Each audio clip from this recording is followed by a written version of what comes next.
Okusinziira ku minisitule y'ebyobulamu mu ggwanga lya Indonesia, abalwadde abali mu nkaaga be boolekedde okufa enjala olw'emmere n'amazzi okukendeera nga kati ebiriwo tebimala. Abatunuulizi b'ensonga bagamba nti kino kivudde ku mbeera ey'obunkenke eri mu kitundu ekyo etakyasobozesa bagabi ba buyambi kuddukira bantu bano, ekyongedde akatyabaga wakati mu lutalo n'okulwanagana okugenda mu maaso nga kuno kusinze kuteekebwawo magye ga Isirayiri.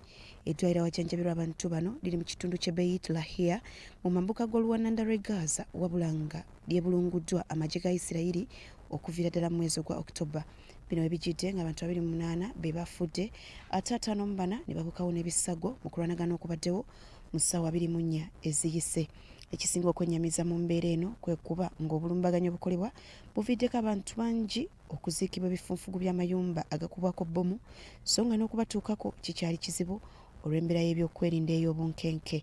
Okulwanagana kuno bukyanga kutandika kati emyezi egisoba mu 14, abantu 4,476 be baakattibwa mu kitundu ky'e Gaza, 1,139 be baakattibwa Isirayiri, so nga abasoba mu 2 be baakawambibwa.